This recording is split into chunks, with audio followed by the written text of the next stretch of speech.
So this sounds like a really exciting program, and we're really lucky to have it. So I'm at that. I'll turn it over to you, Joey. Excellent. Thank you so much. Let's see here. How we doing? Can we all see that?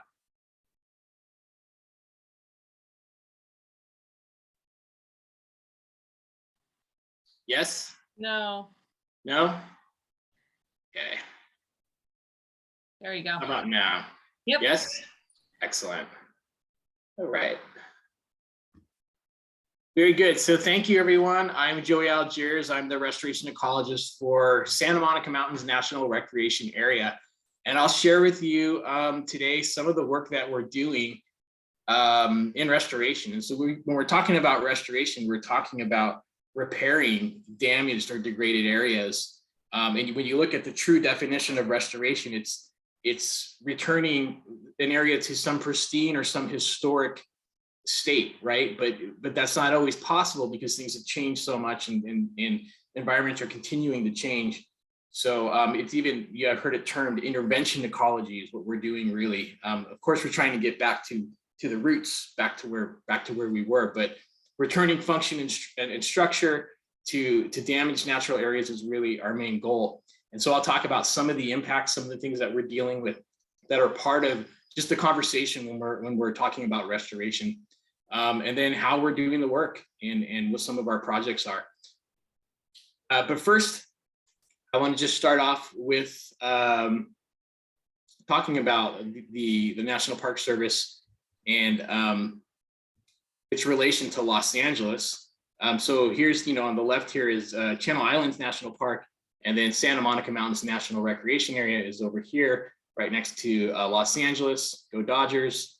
But that's why the Santa Monica Mountains was sort of, designated as this protected area, because there were so many people in Los Angeles. And there's so much development that there is this realization, if we didn't protect the mountain range here, then it would probably get developed over. And it holds some of the best examples of the natural resources that you find only in California.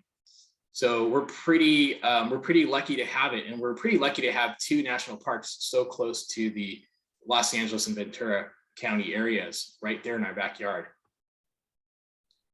So here's a map of the Santa Monica Mountains, the National Recreation Area. It's this polygon that you see here that goes from Point Mugu on the west all the way to Griffith Park on the east. And everything in green that you see is protected land. So the National Park Service owns about 20% of the recreation area, but about a little more than half of it is considered protected land. And it's not just the National Park Service, but State Parks owns a lot of land, MRCA as well, other nonprofit land acquisition agencies and organizations. And we all kind of work together to create a seamless experience, and not just for visitors, but also for the ecology of this area as well. So we're very like-minded. But then there's about half of the mountains that are not protected. So it's private land, it's housing and private city land.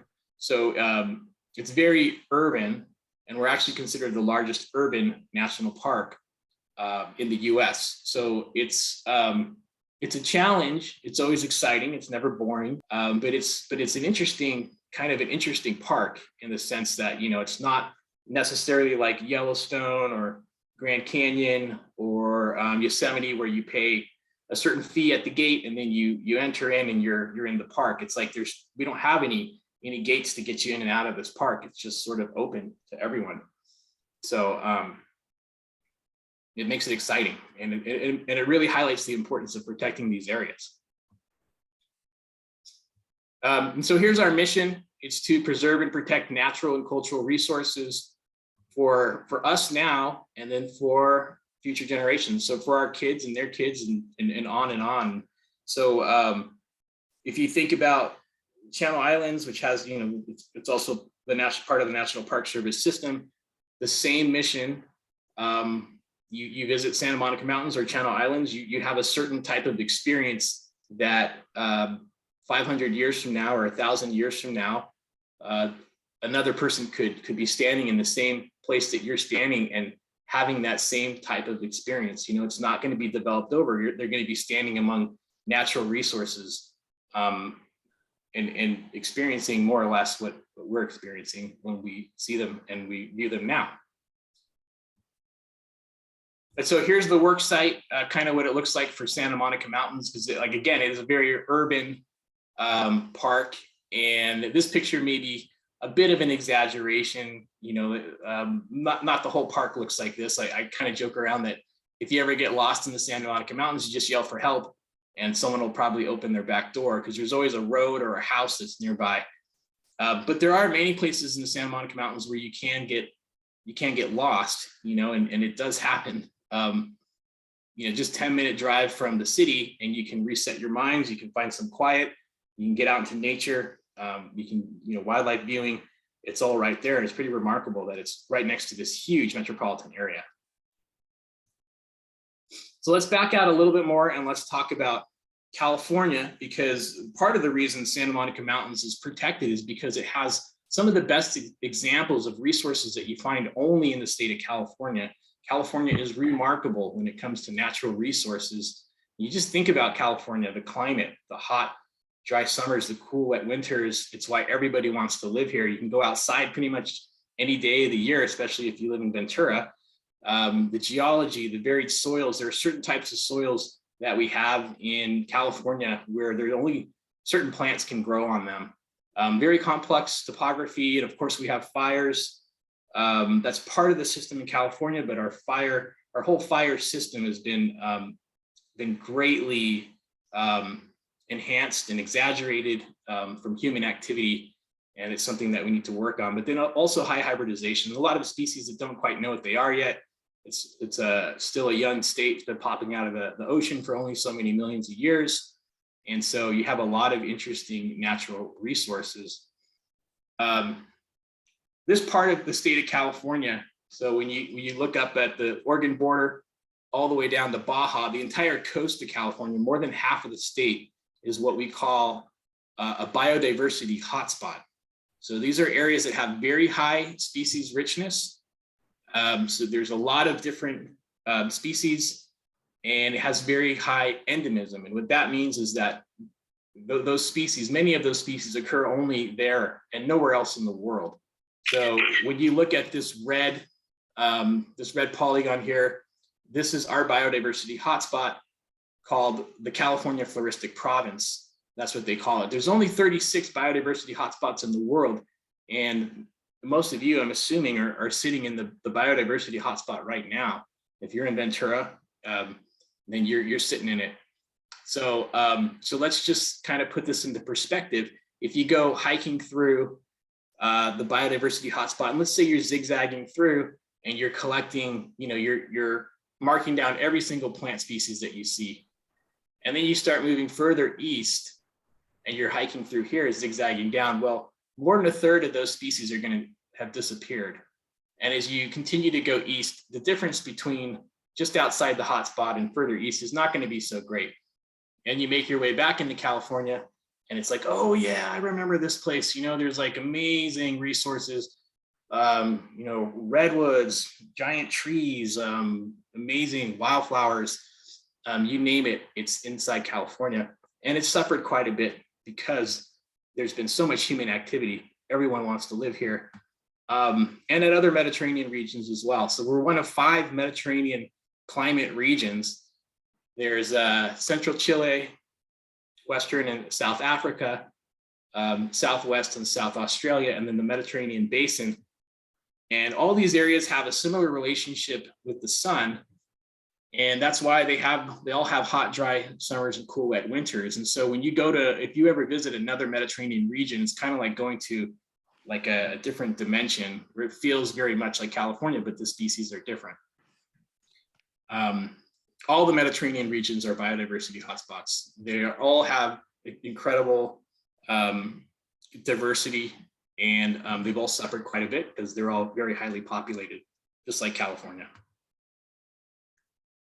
And then if you want to look at the big picture of just how special these places are, just to drive it home, They make up a little bit more than 2% of the world's land area, but they hold more than 16% of the world's plant species. So again, pretty remarkable, a bunch of biodiversity jammed into these small little spaces. And that's why it's so important that we protect them. So here's the 36 biodiversity hotspots. And so Santa Monica Mountains holds some of the best examples. And so now I want to get into some of the impacts that that our park experiences, and that really these impacts are really experienced across the globe for the most part. Really, things started to change with Christopher Columbus when he started moving around the planet, and as a result of that, a lot of trade happened, and we're now at the point where we jump continents on a daily basis. And although organisms have always moved around the planet, they have never moved around the planet this fast and on this scale. It's pretty much happening across the entire planet, where we are moving resources across different continents very rapidly. And that results in what we call invasion. And when I'm dealing with plants, and so when we're talking about weeds, we're talking about plants that are growing where they're not wanted. So pretty much all our invasive species are weeds. But they are one of the main threats to the resources that are important to the Santa Monica Mountains and the California Floristic Province. They displace our native species, so they take what's unique about California and they challenge it. They competitively outcompete it, or they carry out some other method of displacing native species. And so what's unique about the state of California starts to get lost, and this is happening around the globe. So on a global scale, what we're seeing is this loss of biodiversity, largely driven by invasive species. The harm is not just to the environment, but to the economy, to human health as well. There are a lot of weeds that grow in agricultural settings, and we spend billions of dollars a year, right? The agricultural economy does, at least, industry does. And then sometimes these invasive species bring in new allergies or toxins that end up causing skin dermatitis or somehow harming human health. And so it's all something that we should be taking seriously. A lot of money is spent on controlling invasive species, and it's probably the most important component of restoration. If we could just get a hold of these weeds and prevent them from destroying our natural areas, then our native plants would do much better, and they would be able to passively recover rather than having active restoration. And so here's a picture of what we call a monoculture. And this weed here is called yellow star thistle. So this is an invasive species, and it's very, very invasive, and it's caused a lot of problems up north in Northern California, but we have it down here as well. And we've done a lot of work on controlling yellow star thistle. And this is a picture in 2009 of a yellow star thistle infestation that is at Paramount Ranch. You can see where I'm pointing with the cursor here. And so we treated it for years. And then in 2015, we pretty much knocked it back to the point where what you're seeing here, this yellow, is all native tarweed, native Deonandra coming in. So again, it's 2009, 2015, we're seeing natives come back and a loss of the yellow star thistle, which is great. 2017, 2 years later, we still see the native tarweed, and it looks to be expanding a little bit more. And then, as you all know, we had the fire in 2018, the Woolsey fire. And so I worried that we'd see a rebounding of yellow star thistle. But instead, we saw California poppies coming up where the yellow star thistle used to be. And that's our state flower. This was early in the season in March, and then later in August, it was back to the tarweed. So the weed work that we do, I think it does end up allowing native recovery, and this is what we want to see. So it's a big part of our restoration program, is us going around controlling these invasive, these damaging ecologically damaging invasive species. We do it with the help of volunteers. We have a weed warrior program. These are some of my technicians. Looks like they're fighting weeds in the matrix or something, but I'm trying to encourage people to come out and help us. And we do this work on a regular basis. And then we also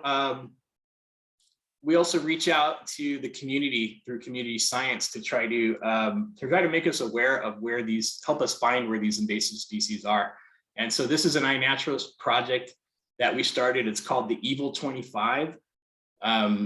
We have a list of 25 invasive species that we consider to be the most ecologically damaging invasive species.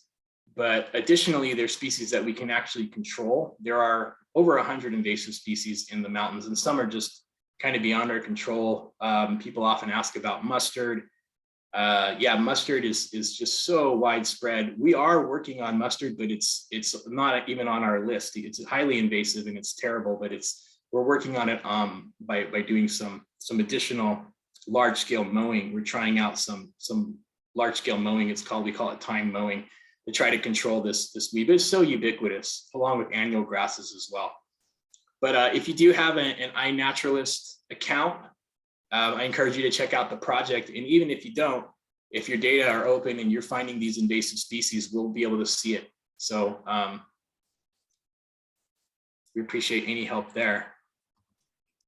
And then let's talk about climate change. You know, climate change is always part of the conversation when we're talking about restoration, because the environment has changed so much with this global warming trend that we've had for decades.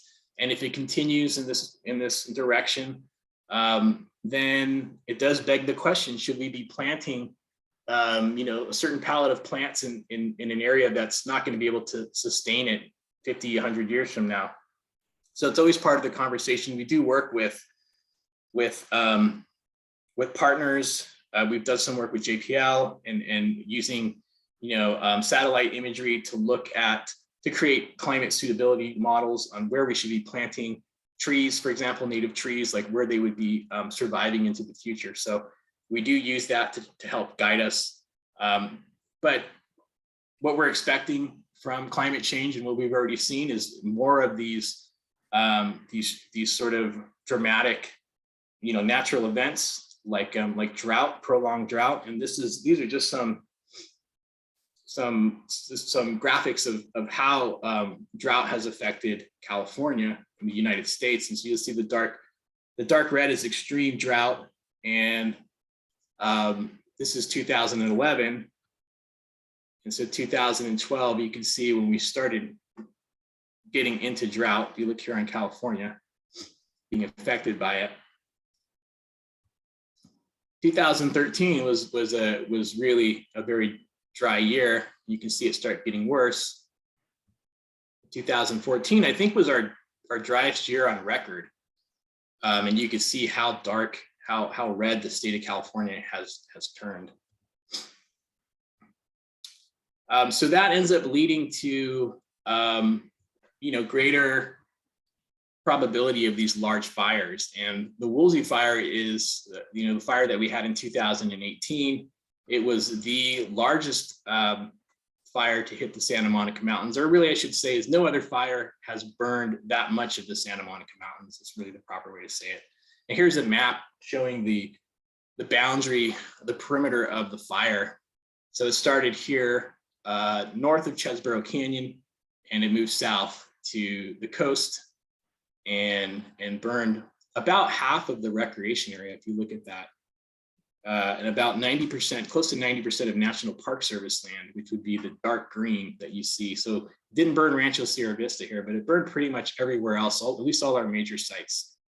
So we really had our hands full after the fire. And that's, I think, part of, I guess you could say it's the silver lining from the fire, is that it really was kind of internationally known, and it brought a lot of attention to the park, and we got a lot of support from partners and from donors to help rehabilitate our mountains. And I think it's been a big driving force for leading our restoration program to where it is now. So that's what we do at Restoration. I like to tell people that when it comes to restoration, or when it comes to the plant branch, I'm really technically the only permanent plant person right now. and we're working on that. But the way that we get a lot of our work done is by bringing in students, bringing in private business, or just the volunteers from the public, and we have them come out and help us do this restoration work. So the Park Service is really, we're just managing these areas, but it's our job as a public servant to make sure that we are reaching everybody. And so we go outside of the mountains, we go into the Oxnard area, into Los Angeles, we bring in youth, we try to teach them about restoration. And there's a lot of opportunities here for growth and for career opportunities. And so we try to introduce that to folks who don't have the same kind of access to the mountains that others do. But this is really how we do most of our work. And so you can see this is a picture from 2013 in an area that burned at Rancho Sierra Vista in Newberry Park. And then we put in a bunch of native shrubs after to help restore this riparian area. This is a cactus scrub restoration. This area was dominated by annual grasses and Italian thistle. And this is from 2013, 2014. And after the restoration, a bunch of native shrubs were put in, returning the coastal sage scrub habitat. So this is the kind of work that we do. Sometimes it's just removing the weeds, like this is all wild radish in a wetland area. And by removing the weeds, we reveal the yerba mansa, which is a beautiful native in the understory. And then this is a project that was started by my supervisor at Rancho Sierra Vista in Newberry Park.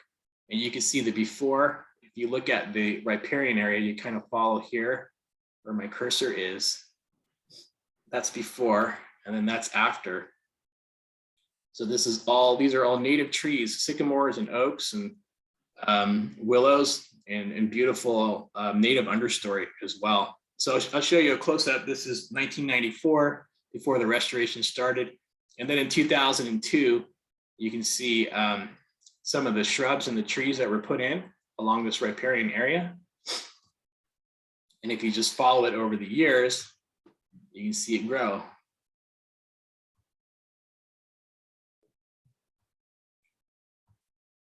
Pretty neat, right? So we'll go back and do it again. But you can imagine in 2002 or 1994 even, everything here, the vegetation was just down to the ground. It was, ranching area. This creek was essentially, the vegetation was removed, and it was a bunch of weeds and like annual grasses that were eaten by the cattle. But this is what the Park Service does when it gets a hold of the land. It returns this important habitat. And so now when you visit this area, you can sit under the trees and experience some shade. And there's a lot of nesting birds out there. I've seen bobcats in the trees smacking each other around. And it's just a whole active riparian thriving spot that will remain 500 to 1,000 years from now to be even more mature, as long as no one cuts it down. And the park continues to protect it. And that's what the park's all about. Okay, so what are we doing right now? We're basically doing what I showed you. We're continuing to do that work, but we're expanding our program. We're as large as we've ever been. And I'm going to start off with talking about the Monarch Project. So as many of you probably already know, monarch butterflies, the Western migrating population of monarch butterflies has suffered greatly. And, they were counting several million of them in the 80s. And a couple of years ago, I think they were counting a couple thousand. So just a sad, dramatic drop to the point where we really could lose the population of monarchs that migrate along the western part of the US. And part of the reason, there's multiple reasons for why they're declining, but part of it is a lack of milkweed and other pollinator species, so other plants that are good nectar plants for them that fuel them on their migration.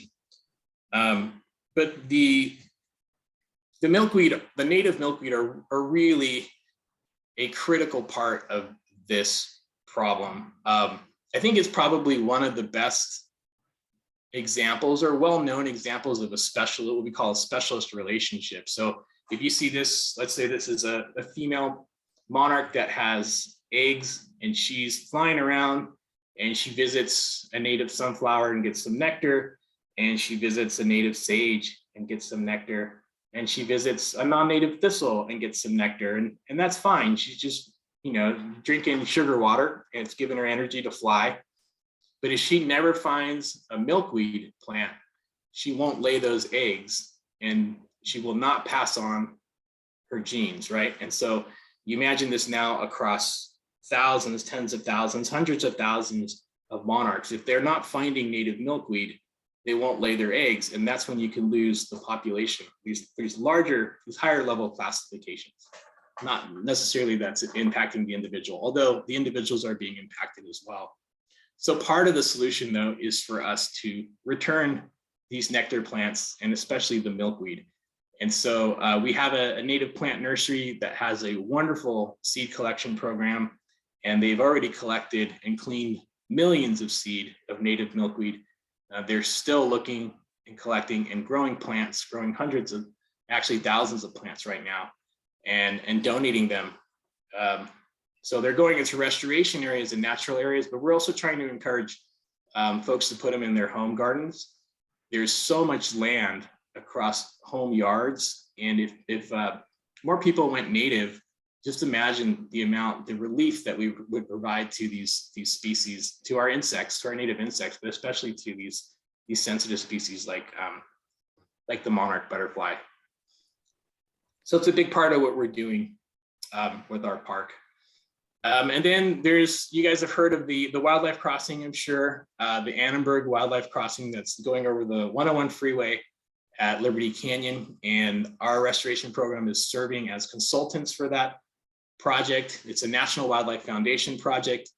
And we've been helping with everything from, you know, the plant selection to helping support the nursery that's being built to grow the plants for that crossing. So there will be a nursery quite very soon. It's almost the infrastructure is almost complete, and there'll be plants that they'll be growing with volunteers for the crossing.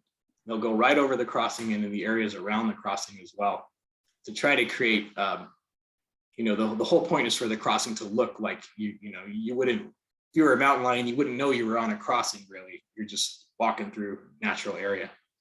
And so we're going to help try to create that. And then this is the largest project that we've had to date. And it's a project that we're doing with a nonprofit called Rewild. It is connected to Global Wildlife Conservation. So it used to be that, and that's the founder is Leonardo DiCaprio, and they do work across the world, conservation work across the world, but they're helping us out in the Los Angeles area, which is great. And it's a project that has 100,000 plants for 2 years. And we're coming up on the completion of the first year. So we're almost at 50,000 plants. And what you're looking at here are some of those plants, thousands of those plants right now. So these are milk and juice cartons that we put over the plants to protect them from herbivory, and it works really well. And we've got so far 45,000 herbs and shrubs that have been planted, and about 4,000 native trees. We have about 1,000 more trees to go, and we should be done in July, which is really exciting. And then we'll take a break and we'll do it all again in October, and hopefully maintain this momentum and even build the program beyond these years. And so here's a picture of us planting herbs and shrubs with volunteers, and the herbs and shrubs go rather close together, but the trees need to be spaced apart rather far. And so we have different methods for doing that.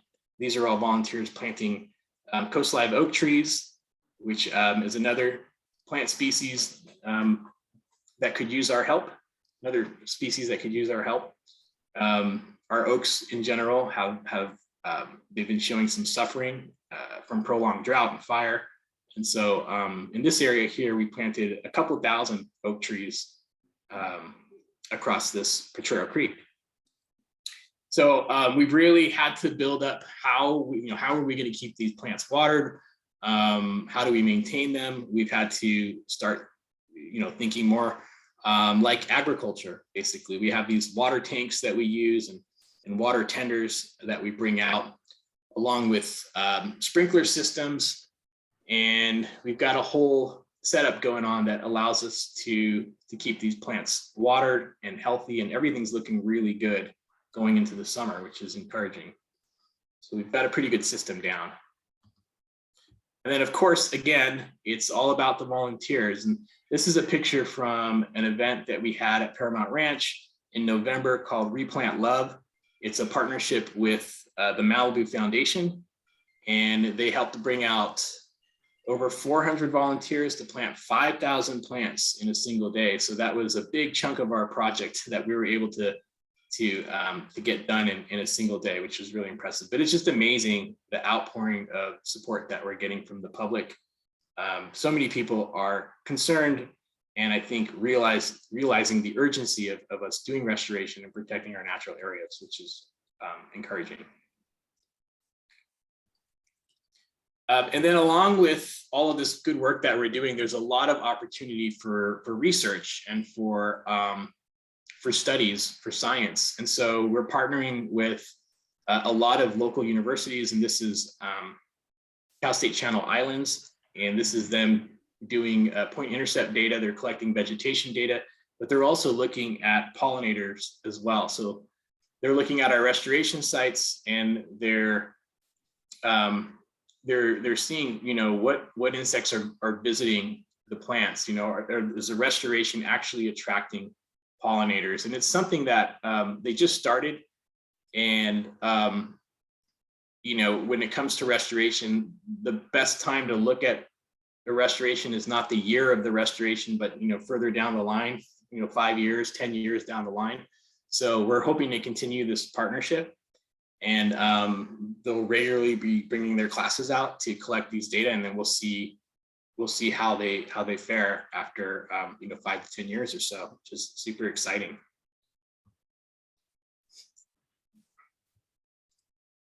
And then another project we looked at is the efficacy of these milk cartons, and they really seem to be working. When we look at plots that have not been caged, they just they're getting hammered by the native herbivores, the bunnies and the deer and the ground squirrels and gophers. So the caging really works, and then that gives us support for purchasing more. We've also looked at watering as well with some hiking groups, pre-watering holes. The list just goes on what we could do with science and educating the public, but then also getting us really valuable information. So here's some pictures of the Rancho Sierra Vista Native Plant Nursery. This is Antonio Sanchez. He's our nursery manager up here in the top left. And he's just amazing when it comes to propagation and horticulture. He's really gifted, and he's really taken our nursery to a whole nother level. Now producing about 70,000 plants a year, and our nursery, just before he got there, was producing several thousand probably. So he's just turned it around, and he's making it so that we can really carry out these large scale restoration projects. He's got volunteer events pretty much every Friday and Saturday.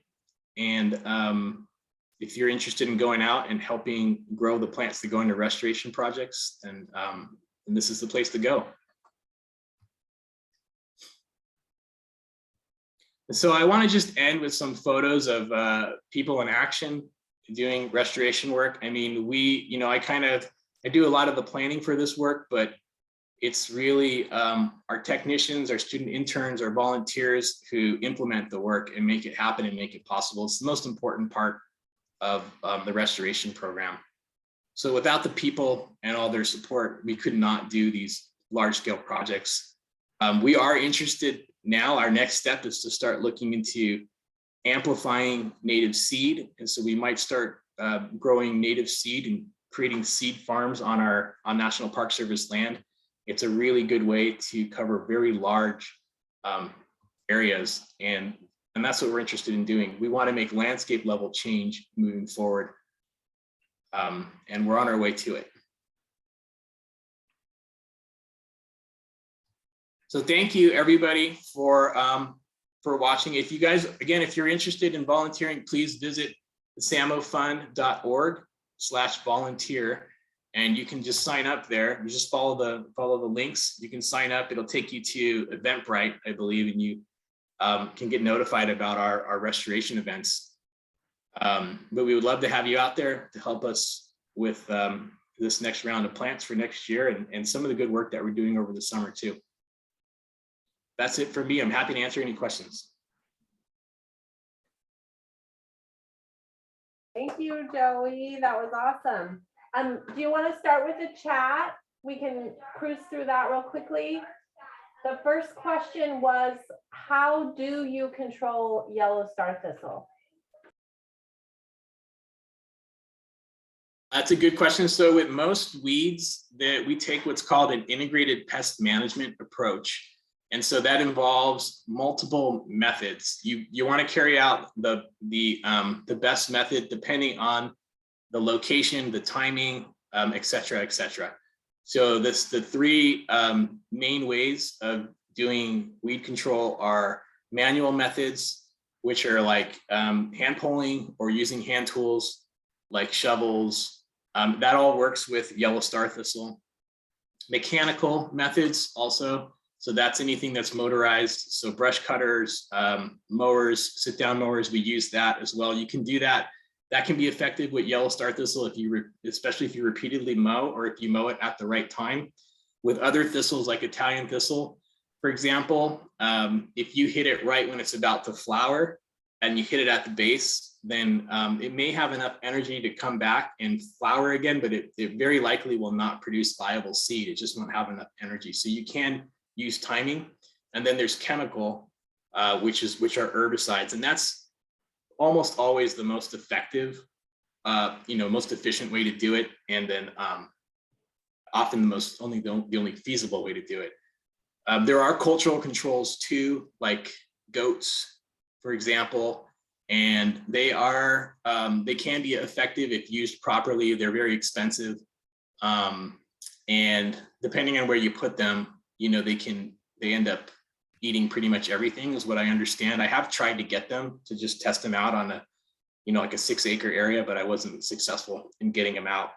I couldn't find the funding for it, but I might try them in the future. And then there's biological controls also, which are like the use of usually insects that are natural, pests for the invasive species. And we haven't used that personally in our park, but we mainly do manual, mechanical, chemical. And then there's another question.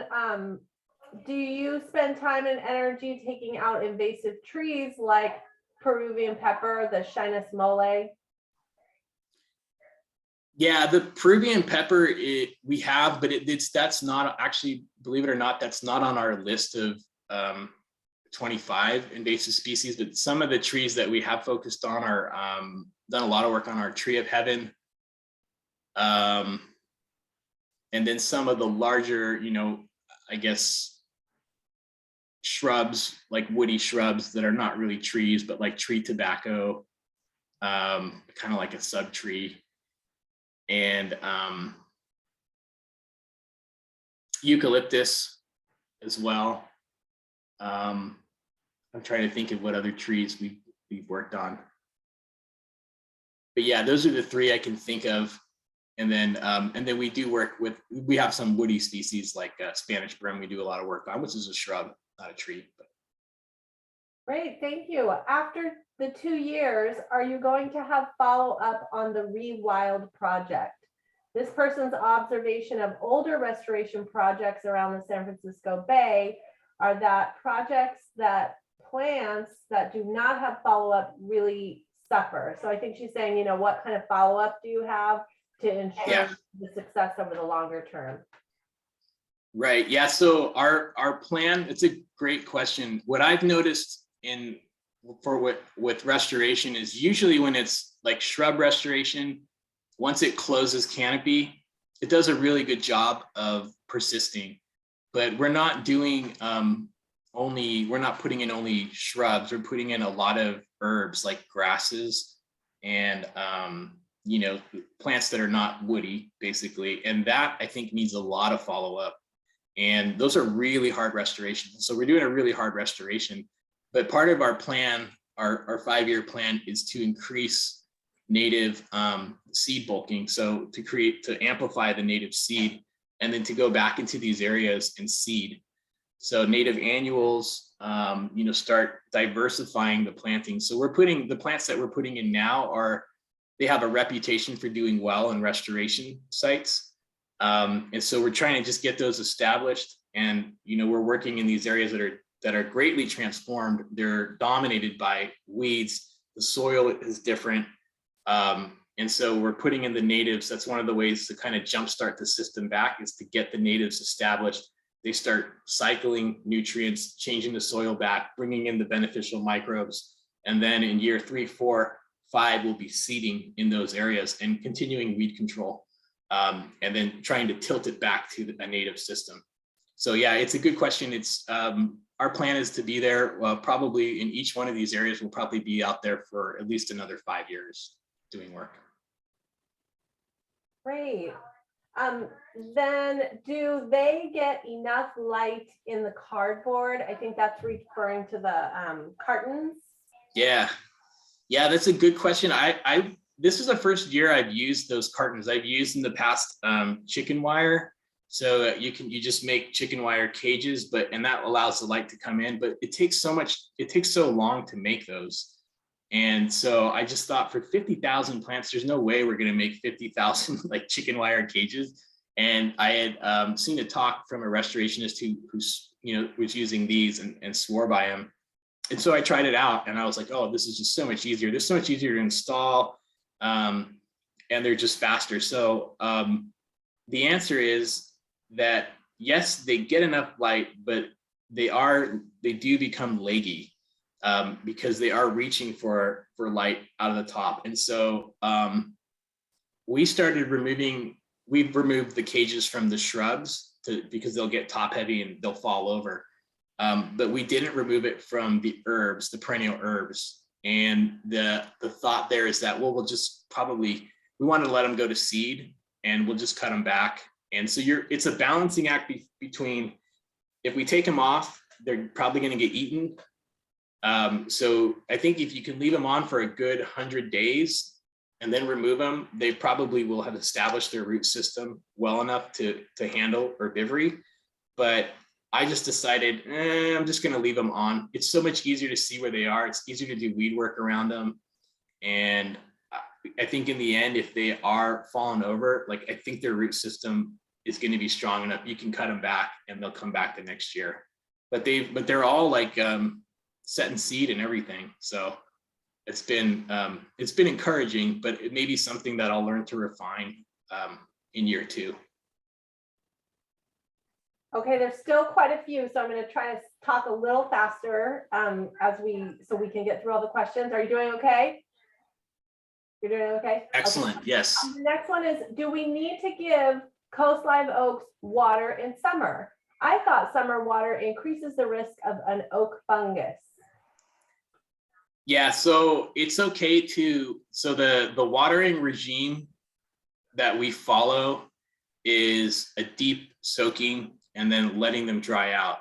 And if you're watering them too much, then that's not good for them. And they could get root rot, or it creates an environment that encourages disease, and especially in the summer. That being said, we planted over 1,000 oaks last summer, and they all did great. And I'm gonna make a statement here about the watering.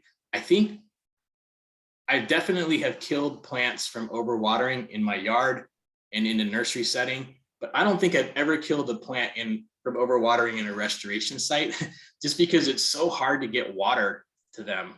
It's hard to water in natural areas. Like you saw those tanks we're using. And then there's, it's a lot of water. So we're watering them once every 2 weeks at the most. And it's a deep soaking, and then that's it. And it's hot, it dries out, and they look great. They look fine. So don't water them often, but if you water them once every 20 days or so, and you give them at least a couple gallons of water, I think they'll probably be fine. At least that's been my experience.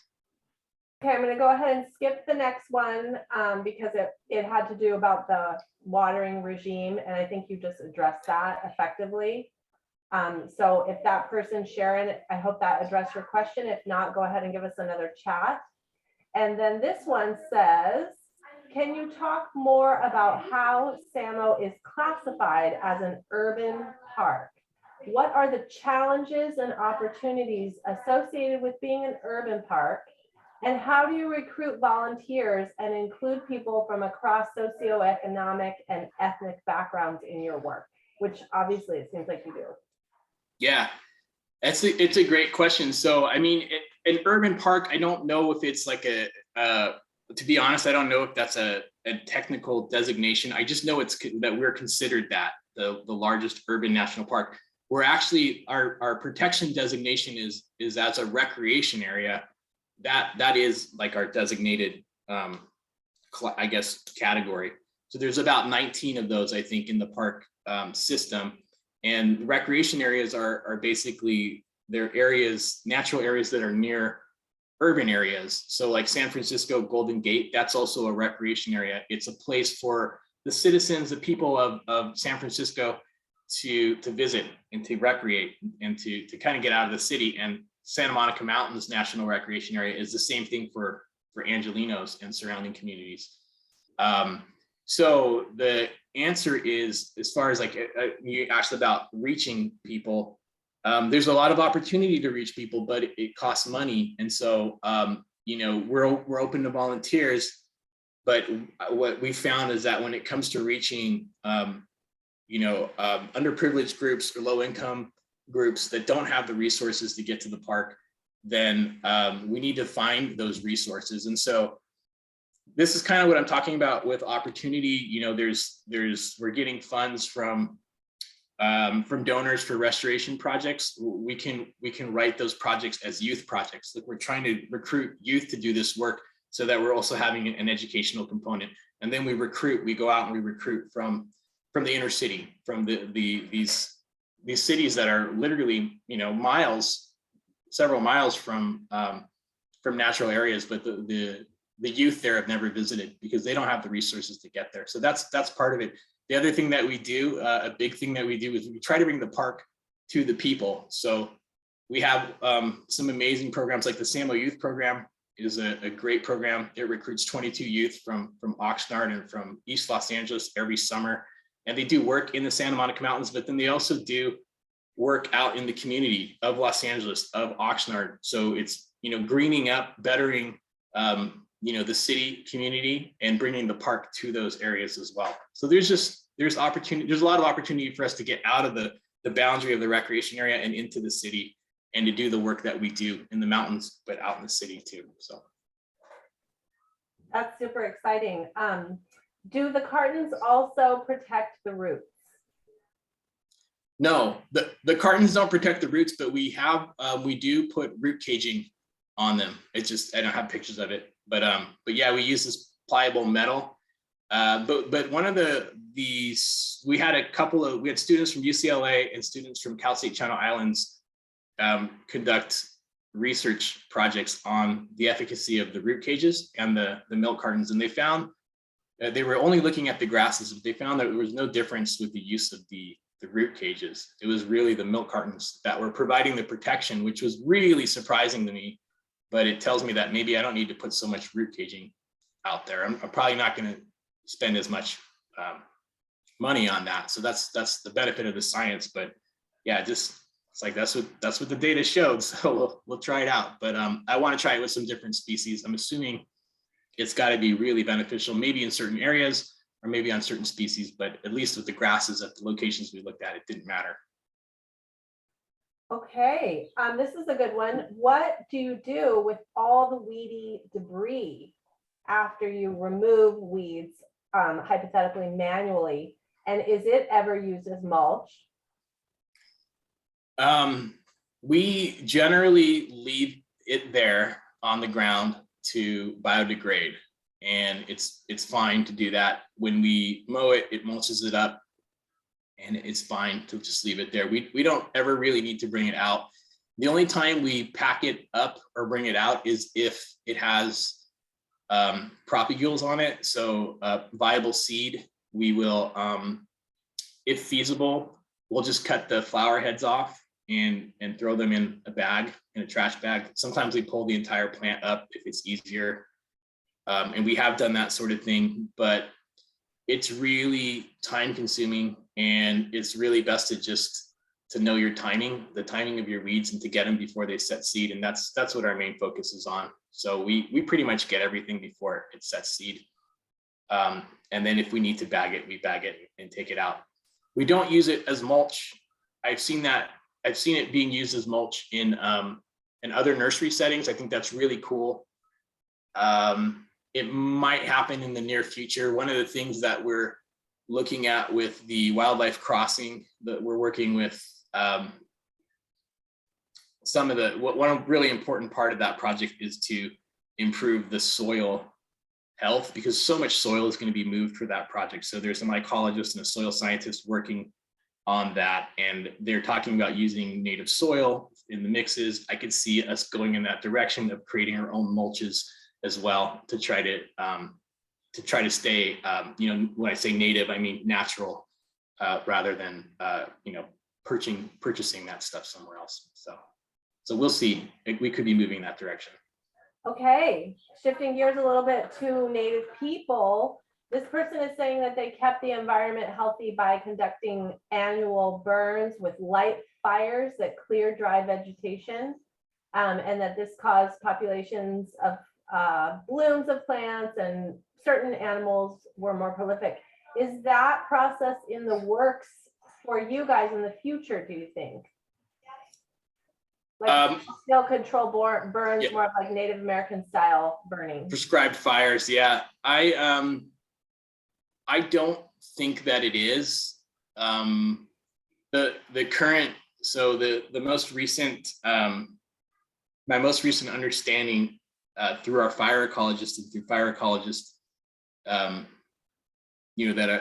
work in California, is that we have too much fire in the Santa Monica Mountains. So although there are areas in California that could benefit from prescribed burning, and they're not receiving prescribed burning, our mountains has just an absolute plethora of fire, and we don't need any more fire. So that's kind of the we're experiencing too much fire, which is tilting our vegetation towards non-native. They call them type conversions. We're going from shrubs to grasslands. So I think the answer is no, but I am interested in returning our native prairies, and I think mowing is a big part of that. And you have to keep those areas, like, basically it's the same idea without the fire. And fire does have other important components, but you're basically clearing areas and opening them up to allow new growth. So yeah, I think getting rid of the invasives, the annual grasses, and the associated non-native forbs first, and returning instead native forbs and native grasses and native prairies and native grasslands. Then maybe looking at it and seeing if fire would benefit. I know fire has been used in the past, and it wasn't a benefit. It just ended up bringing up more weeds, and such a poor, in many of these areas, there's just no native seed bank. It's just dominated by mustard and thistles and annual grasses. Okay, thanks for that. I'm going to skip the next question, which was talking about oak and watering again, and I think we hit that. This one we haven't yet talked about. Can you describe your climate change / range expansion experiment, and who did you say your partners are? I think what that question was about, when I was referring to the work we did when we partnered with JPL and other partners. So so the main partner on that was Resource Conservation District, and they worked they partnered with us and others in JPL, and they created these climate viability models for trees. So it's called, I could probably look it up right now. I have it actually like, the tree planting for Los Angeles tree planting, I believe, plan. And so I'd have to, maybe I can share it with you later, but basically they have, GIS models where you can go and enter different species, and it'll show you, pretty specifically where they predict these trees, if you were to plant them today, will survive given, projections about climate change into the future. So that's exciting. And we reference that, to kind of help us out. But then also I didn't talk about this, but there's also suggestions of using, populations from different areas, from maybe drier areas, to try to, ensure survivorship of certain species. And we haven't done that yet, but that's something that's talked about more and more in the restoration world. Great. We're getting close to the end. One more question here. Do you recommend cutting and bagging castor bean seeds? And would that time be now? I think Rhynchus communicus, if I'm saying it right. Yeah. I say, I don't know. I say Ricinus communis. And but everyone, a lot of people say scientific names differently. I'm not sure the right way to say it exactly. Yes, I think you be very careful with that toxic plant, of course, right? It's a nasty one. Be careful when handling it. It can be deadly. But yeah, you could bag the seeds, or one of the things that we do is we cut it, and it might be easier sometimes. Like, this is a strategy we carry out where we'll just cut them at the base, and then we'll use herbicide on the stump, like a small amount of it to kill the roots. But whatever you have, whatever the above ground growth is, just pile it. So put it in piles, and then that way, if there is any viable seed on it, it will come up in one spot the following year, and it makes it a lot easier to find. So don't leave them lying around the landscape, but make a number of piles just for management purposes. And we often do it. That's pretty much how we do most when we pull stuff. We just leave them in piles if there is viable seed, and then we come back and then we look at those piles the next year. Thank you. This is near Termely Park, private property. Okay. That's close. Okay, thank you. Thank you for going after it. Yeah, it's becoming quite invasive, so. Mhm. Well, that was a hot tip. Good tip about the piling. We're at the end of the hour, but I'm just going to open it up to the floor. And if anybody has any last questions for Joey, you can go ahead and take your mic off, or maybe turn your camera on, and we'll just see if there's any last questions.